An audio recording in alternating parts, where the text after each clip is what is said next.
Assalamualaikum warahmatullahi wabarakatuh. Selamat pagi, salam sejahtera bagi kita semua. Perkenalkan, nama saya Eldinus Samung Lailai dari Fakultas Ekonomi jurusan Akuntansi dari Universitas Trisakti Bekasi. Baik, di video kali ini saya akan mempresentasikan tugas ujian akhir semester saya dengan mata kuliah manajemen audit atau audit manajemen, di mana topik pembahasan atau topik presentasi saya kali ini yang pertama yang berkaitan dengan konsep dasar audit. Nah, langsung saja teman-teman. Konsep dasar audit ini terbagi beberapa golongan, diantaranya misalnya ada perencanaan, pengorganisasian, pengarahan. Nah, dalam perencanaan, pengorganisasian maupun pengarahan, di situ terdapat sumber daya, kemudian informasi dan teknologi. Nah, ini saling berkaitan antara perencanaan, pengorganisasian dan pengarahan. Kemudian daripada konsep dasar audit ini terdapat beberapa, misalnya pengawasan dan pengendalian. Ketika terjadi pengawasan dan pengendalian, maka akan muncul atau akan ada kegiatan seperti aktivitas audit.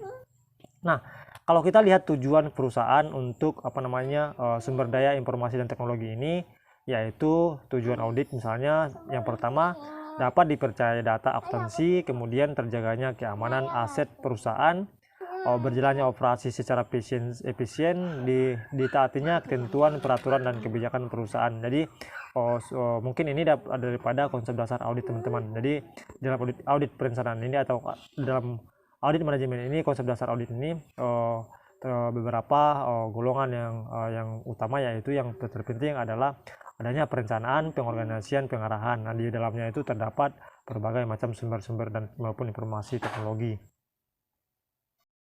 Selanjutnya kita lihat pengertian ataupun definisi daripada audit manajemen, di mana audit manajemen ini yaitu merupakan pengevaluasian terhadap efisiensi dan efektivitas operasional perusahaan. Jadi ini pengevaluasian terhadap efisiensi maupun efektivitas operasional suatu perusahaan. Nah, kalau teman-teman, kalau kita lihat pengertian audit manajemen ini menurut beberapa ahli ya, menurut beberapa ahli, yang pertama misalnya menurut Sukrisno Agoes tahun 1996, di mana manajemen audit ini adalah suatu pemeriksaan terhadap kegiatan operasi suatu perusahaan, termasuk kebijakan akuntansi dan kebijakan operasional yang telah ditentukan manajemen untuk mengetahui apakah kegiatan operasional tersebut sudah dilakukan secara efektif maupun efisiensi dan ekonomis. Nah, selanjutnya kalau kita lihat menurut para ahli yang kedua ini, menurut R.A. Supriyono 1990 memberikan definisi audit ini, manajemen ini sebagai audit manajemen sebagai suatu proses pemeriksaan secara sistematis. Jadi menurut Supriyono ini, audit manajemen ini merupakan pemeriksaan secara sistematis yang dilaksanakan oleh pemeriksa independen. Tadi pemeriksa yang berdiri sendiri, independen maksudnya teman-teman, untuk mendapatkan dan mengevaluasi bukti secara objektif atas prosedur dan kegiatan manajemen, serta mengkomunikasikan hasil pemeriksaan kepada atasan manajer yang diperiksa dan disertai dengan bukti dan suatu rekomendasi kemungkinan tindakan koreksi. Jadi pengertian audit manajemen beberapa ini menurut Sukrisno maupun menurut R.A. Supriyono. Baik, selanjutnya topik saya yang selanjutnya yaitu mengenai jenis-jenis audit manajemen. Nah, mungkin teman-teman sebagian sudah mengetahui jenis-jenis daripada audit manajemen. Nah, di presentasi saya ini yang pertama jenis audit manajemen yaitu audit laporan keuangan. Kemudian yang kedua audit kepatuhan, yang ketiga audit internal, ya, dan yang terakhir yaitu audit operasional. Jadi jenis audit manajemen ini terbagi menjadi 4 audit laporan, baik itu laporan keuangan, kepatuhan, internal maupun operasional. Nah, kalau kita lihat di masing-masing tipe audit, kemudian pelaksananya, kemudian tujuan dan penerima laporannya. Yang pertama yaitu misalnya tipe auditnya yaitu audit laporan keuangan. Nah, audit laporan keuangan ini pelaksana auditnya yaitu auditor eksternal. Jadi khusus audit laporan keuangan ini dilaksanakan oleh auditor eksternal. Kemudian kalau kita lihat tujuan audit ini, laporan keuangan ini yaitu menentukan apakah laporan audit telah disusun sesuai dengan prinsip-prinsip akuntansi yang berlaku umum. Nah, kalau kita lihat penerima laporan daripada audit laporan keuangan ini yaitu pihak ketiga atau investor dan kreditor. Kemudian yang kedua, tipe audit yang kedua yaitu audit kepatuhan. Nah, audit kepatuhan ini pelaksana auditnya yaitu auditor internal maupun auditor eksternal, di mana tujuan audit kepatuhan ini yaitu menentukan tingkat kepatuhan suatu entitas terhadap hukum, kebijakan, rencana, dan prosedur. Nah, sedikit saya terangkan teman-teman bahwa entitas ini maksudnya adalah suatu organisasi maupun suatu perusahaan. Kemudian kalau kita lihat audit kepatuhan ini penerima laporannya yaitu manajemen, entitas ataupun perusahaan yang bersangkutan maupun pemerintah. Kemudian yang ketiga, tipe audit yang ketiga yang dalam presentasi saya ini yaitu audit internal, di mana pelaksana auditnya ini yaitu auditor internal juga. Kalau kita lihat tujuan audit internal ini, yang pertama yaitu menilai keandalan laporan keuangan, kemudian yang kedua menentukan tingkat kepatuhan suatu entitas, dan yang ketiga yaitu menilai pengendalian internal organisasi, yang keempat menilai efisiensi dan efektivitas penggunaan sumber daya, dan yang terakhir tujuan audit internal ini yaitu program peninjauan terhadap konsistensi hasil dengan tujuan organisasi. Nah, kalau kita lihat dari segi penerima laporan audit internal ini yaitu manajemen dari entitas yang bersangkutan. Nah, selanjutnya tipe audit yang terakhir yaitu audit operasional. Nah, pelaksana audit operasional ini yaitu auditor eksternal ataupun auditor internal.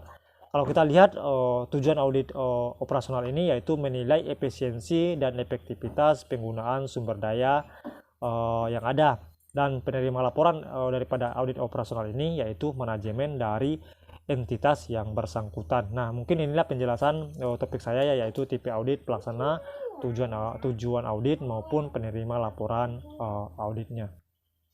Kemudian kita lihat secara umum misalnya tujuan dan manfaat audit manajemen ini. Yang pertama yaitu untuk memberikan informasi kepada manajemen mengenai efektivitas suatu unit ataupun fungsi. Nah, kemudian tujuan dan manfaat audit manajemen ini yaitu untuk mengetahui tindakan yang bersifat preventif, artinya untuk menilai apakah ada situasi dalam perusahaan yang berpotensi dapat menjadi masalah di masa depan, meskipun pengamatan sepintas mungkin menunjukkan bahwa situasi demikian tidak dihadapi perusahaan. Jadi untuk mengantisipasi teman-teman. Nah, yang ketiga, tujuan dan manfaat audit manajemen ini yaitu untuk membandingkan hasil kerja perusahaan secara keseluruhan atau sebagai komponen di dalamnya dengan standar yang mencakup berbagai bidang kegiatan dan berbagai sasaran perusahaan yang ditetapkan sebelumnya. Kemudian tujuan dan manfaat audit manajemen ini yang keempat, yang terakhir yaitu untuk dijadikan sebagai upaya investigasi, jadi investigasi pemeriksaan teman-teman. Selanjutnya, topik saya yang selanjutnya yaitu mengenai ruang lingkup, sasaran, dan tujuan audit manajemen. Nah, kalau kita lihat ruang lingkup audit manajemen ini yaitu seluruh aspek kegiatan manajemen, baik seluruh ataupun sebagian dari program maupun aktivitas yang dilakukan. Nah, dari segi sasaran audit manajemen ini yaitu kegiatan, aktivitas, program, dan bidang dalam perusahaan yang perlu perbaikan ataupun peningkatan baik segi ekonomisasi maupun efisiensi maupun efektivitas. Nah, kalau kita lihat elemen tujuan daripada audit ini yaitu ada kriteria ataupun standar aktivitas, kemudian penyebab tindakan ataupun aktivitas individu di perusahaan, dan yang terakhir yaitu akibat. Nah, akibat yaitu perbandingan antara penyebab dengan kriteria. Nah, kalau kita lihat ketiga elemen itu yaitu yang pertama yaitu kriteria. Maksudnya ini kriteria merupakan standar ataupun pedoman norma bagi setiap individu atau kelompok di dalam sebuah perusahaan yang untuk melakukan aktivitasnya. Kemudian kita lihat dari segi penyebab. ataupun cause. Nah, penyebab ini merupakan tindakan aktivitas yang dilakukan oleh setiap individu maupun kelompok di dalam perusahaan. Misalnya penyebab bisa dapat bersifat positif maupun sebaliknya. Nah, kemudian yang terakhir, elemen yang terakhir maksudnya dari sini daripada ini yaitu akibat ataupun efek. Nah, akibat ini merupakan perbandingan antara penyebab dengan kriteria yang berhubungan dengan penyebab tersebut. Akibat negatif menunjukkan program aktivitas berjalan dengan tingkat pencapaian yang lebih rendah dan sebaliknya. Jadi inilah maksudnya daripada ketiga elemen tersebut. Selanjutnya yaitu yang berkaitan dengan prinsip dasar audit manajemen. Nah, prinsip dasar audit manajemen yang pertama yaitu audit dititikberatkan pada objek audit yang berpeluang untuk diperbaiki. Kemudian prinsip dasar audit yang kedua yaitu prasyarat penilaian terhadap kegiatan objek audit. Nah, yang ketiga yaitu pengungkapan adanya temuan-temuan yang bersifat positif. Dan yang prinsip audit selanjutnya yaitu identifikasi individu yang bertanggung jawab terhadap kekurangan yang terjadi. Kemudian prinsip dasar audit selanjutnya yaitu penentuan tindakan terhadap petugas yang seharusnya bertanggung jawab. Jadi di sini yaitu menentukan petugas yang harusnya bertanggung jawab. Kemudian yang prinsip dasar audit manajemen ini yang selanjutnya yaitu pelanggaran hukum. Nah, di sini maksudnya pelanggaran hukum kalau misalnya suatu perusahaan terjadi penyimpangan maka harus dilakukan investigasi maupun audit. Dan yang terakhir prinsip dasar audit manajemen ini yaitu penyelidikan dan pencegahan kecurangan. Nah, ini mungkin teman-teman sudah paham betul bahwa prinsip dasar audit ini yaitu penyelidikan dan pencegahan kecurangan yang terjadi dalam suatu organisasi maupun perusahaan. Nah, mungkin ini penjelasan daripada prinsip dasar audit manajemen. Selanjutnya topik pembahasan saya yaitu yang berkaitan dengan perbedaan antara audit manajemen dengan audit keuangan. Kita lihat perbedaan yang pertama yaitu dari segi karakteristik. Nah, audit manajemen ini mempunyai karakteristik yaitu menemukan penyebab kelemahan, menganalisis akibat, menentukan perbaikan program ataupun aktivitas perusahaan. Sementara karakteristik yang dimiliki audit keuangan yaitu audit data akuntansi, proses pencatatan dan laporan akuntansi. Kemudian perbedaan yang dimiliki antara kedua audit manajemen ini dan audit keuangan ini yaitu keluasan audit. Nah, keluasan audit ini dari segi audit manajemen ini yaitu keseluruhan aspek manajemen baik yang bersifat kuantitatif maupun kualitatif. Sementara audit keuangan ini memiliki keluasan audit yaitu cenderung ke aspek data keuangan atau financial saja. Kemudian perbedaan yang dimiliki yang ketiga yaitu tujuan audit. Nah, tujuan audit ini untuk manajemen audit yaitu menemukan berbagai kelemahan dalam operasional perusahaan. Selanjutnya dilakukan perbaikan yaitu dengan penghematan, efisiensi, dan efektivitas pencapaian tujuan perusahaan. Sementara tujuan audit yang dimiliki oleh audit keuangan ini adalah mendapatkan keyakinan bahwa laporan keuangan yang disajikan telah sesuai dengan FABU atau GAAP, dengan yaitu laporan dapat digunakan untuk pemakai laporan keuangan. Kemudian perbedaan yang dimiliki yang ketiga yaitu dari segi misalnya ruang lingkup. Nah, kalau kita lihat ruang lingkup audit manajemen ini yaitu keseluruhan fungsi manajemen dan unit terkait mencapai seluruh aktivitas ataupun program. Keluasan audit manajemen ini tergantung pada pengendalian manajemen perusahaan. Sementara ruang lingkup daripada audit keuangan ini yaitu data akuntansi dan proses penyajian laporan yang disajikan manajemen. Keluasan auditnya tergantung pada efektivitas pengendalian internal perusahaan. Kemudian kalau kita lihat dasar yuridisnya yaitu dasar kepedulian manajemen untuk memperbaiki program. Ini adalah khusus audit manajemen dari segi dasar yuridisnya. Kemudian kalau kita lihat audit keuangan, dasar yuridisnya yaitu keharusan menyampaikan laporan keuangan yang telah diaudit atau akuntan publik. Kemudian perbedaan yang dimiliki yang keenam yaitu pelaksanaan audit. Nah, kalau kita lihat audit manajemen ini pelaksanaan auditnya yaitu pelaksana auditnya yaitu audit internal maupun eksternal atau objektivitasnya. Kemudian pelaksana audit keuangan ini yaitu audit independen atau audit eksternal. Jadi audit independen ini maksudnya yaitu audit yang berdiri sendiri. Kemudian perbedaan yang dimiliki yang ketujuh yaitu frekuensi audit. Nah, frekuensi audit dari segi audit manajemen sendiri yaitu tidak ada ketentuan atau kepedulian manajemen mencapai efektivitas dan efisiensi program. Kemudian kita lihat dari segi audit manajemen ini, audit keuangan ini, frekuensi auditnya yaitu bersifat reguler, rutin atau penerbitan laporan keuangan. Kemudian perbedaan yang dimiliki oleh kedua audit manajemen dan audit keuangan ini yaitu orientasi hasil audit. Nah, khusus audit manajemen, orientasi auditnya itu audit atau perbaikan kinerja masa yang akan datang atau anticipatory audit. Sementara audit keuangan ini orientasi hasil auditnya yaitu data keuangan yang bersifat historis atau sejarah ataupun penilaian kinerja masa lalu.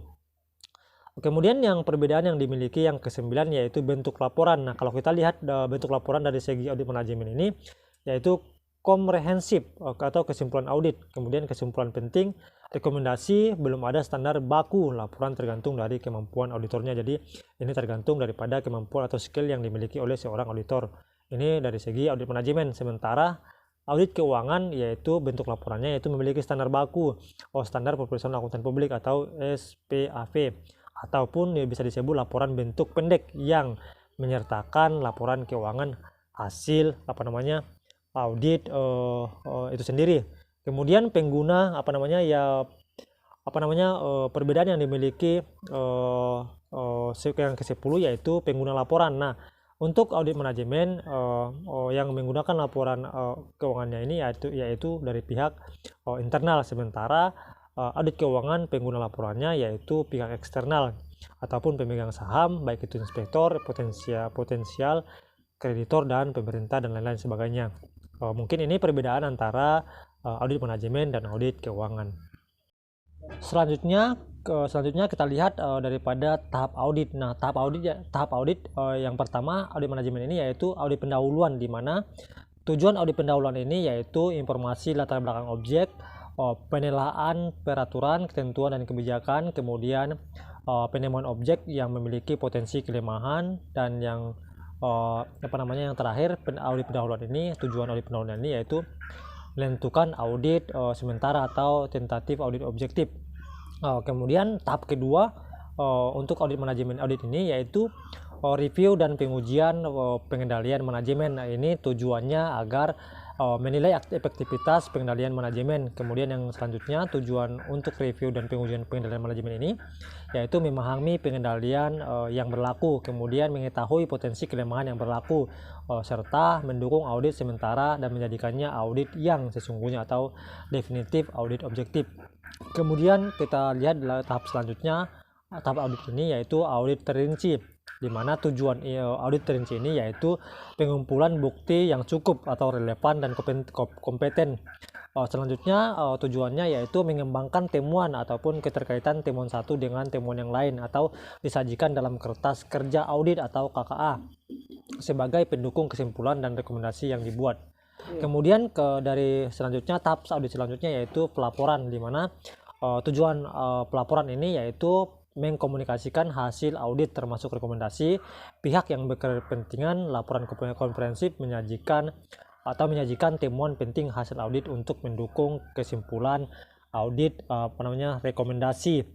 Kemudian tahap selanjutnya yaitu tindak lanjut, di mana tujuannya yaitu mendorong pihak yang berwenang untuk melaksanakan tindak lanjut atau perbankan sesuai dengan rekomendasi yang diberikan. Mungkin ini tahap audit untuk mengaudit audit dalam satu manajemen ataupun baik itu organisasi maupun perusahaan. Selanjutnya topik pembahasan saya yang selanjutnya yaitu mengenai ruang lingkup audit. Nah, teman-teman mungkin sebagian sudah mengerti apa saja ruang lingkup audit. Nah, ruang lingkup audit manajemen ini yaitu ada control planning atau perencanaan, kemudian controlling atau pengawasan, maupun organizing atau organisasi maupun actuating. Nah, di dalam audit manajemen ini terdapat yaitu audit SDM atau audit sumber daya manusia. Kemudian dalam controlling ini terdapat misalnya audit manajemen lainnya, audit pemasaran, audit sistem informasi. Sementara actuating itu audit manajemen ini yaitu audit sistem kepastian kualitas. Sementara organisasi ini yaitu audit produksi dan operasi, serta audit pajak dan audit manajemen lingkungan. Jadi ruang lingkup audit ini terdapat 4 bagian yaitu planning, controlling, organizing, actuating. Nah, terdapat beberapa audit di dalamnya.